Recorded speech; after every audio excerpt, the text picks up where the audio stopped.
The year is 2026. Picture this. World leaders are gathering in India for the BRICS summit, but this isn't just another photo op. This is the culmination of a seismic shift, the public unveiling of a new global financial system that has been quietly built for years, right under our noses. Forget everything you thought you knew about money, power, and the world order. The game is changing, and the aftershocks will redefine the 21st century. So, how did we get here? For decades, the US dollar was king. It wasn't just a currency, it was a weapon. If a country stepped out of line, Washington could simply cut them off from the global financial system. Sanctions were the go-to tool. But what happens when you use a weapon too often? Your opponents learn to build a shield. The constant threat of being financially exiled pushed countries like Russia and China to a critical conclusion. They needed an alternative, a system free from American control. They started looking for an escape route, and they found one. This wasn't just a theory. It began happening in the most critical market of all, oil. Suddenly, the United Arab Emirates and India, two major economic players, started settling massive oil deals not in US dollars, but in their own currencies, Indian rupees and Emirati dirhams. This might sound like a small technical detail, but it's a dagger to the heart of the Petrodollar system, the very foundation of the dollar's global dominance for the last 50 years. Every barrel of oil not sold in dollars weakens that dominance. This wasn't a one-off deal. It was the first crack in a dam that's about to burst. History buffs might recognize this pattern. It's something called the Thucydides Trap, an idea from an ancient Greek historian. He observed that when a rising power, like Athens back then, challenges an established ruling power, like Sparta, conflict is almost inevitable. Fast forward to today. The established power is the United States. The rising power? It's not just China. It's the entire BRICS bloc, representing a huge portion of the world's population, GDP, and resources. They're not just asking for a seat at the table, they're building a whole new table. The historical precedent is clear. This kind of power shift rarely happens peacefully. The tension is palpable. What does all this mean for the average person, especially in the West? It signals the end of what some have called the American century of easy money. For decades, the US could print dollars almost without consequence because the whole world needed them.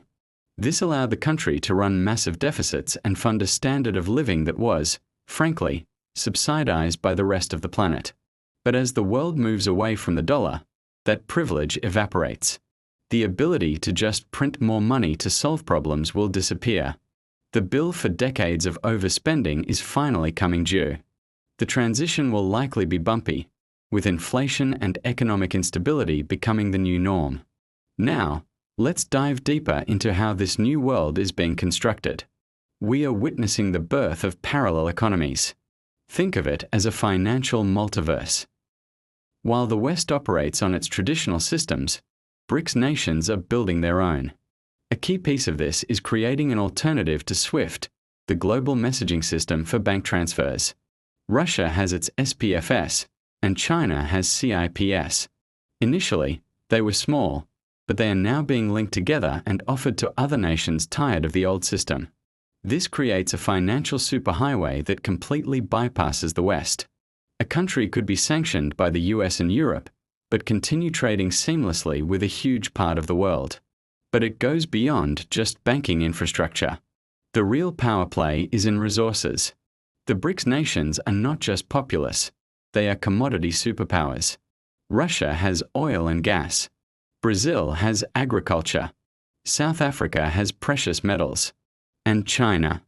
China has a near monopoly on processing rare earth metals, the essential ingredients for all modern technology, from your smartphone to electric vehicles and advanced defense systems. By coordinating control over these critical resources and choosing to trade them outside the dollar system, BRICS can effectively set the new rules of global trade. They don't have to fight a traditional war to challenge the existing order. They can win by simply refusing to play the old game. This isn't some distant, abstract future. The pieces are moving on the board right now. The 2026 summit in India won't be the beginning. It will be a declaration that the new system is already here and open for business. The world is splitting into two distinct economic spheres, one centered around the traditional, debt-fueled Western model, and a new one, anchored by commodities, real assets, and the rising economies of the East and Global South. The implications are staggering. We are talking about a fundamental rebalancing of global power, the likes of which haven't been seen since the end of World War II. The comfortable assumptions of the post-Cold War era are over. The idea of a single, globalized system under one dominant power is fading into history. We are entering an era of multipolar competition, where financial and economic leverage will be the primary weapons. Understanding this shift is no longer optional. It's essential for navigating the turbulent years ahead. The world is changing faster than ever, and those who fail to see it will be left behind. Thanks for watching, and be sure to subscribe for more deep dives into the forces reshaping our world.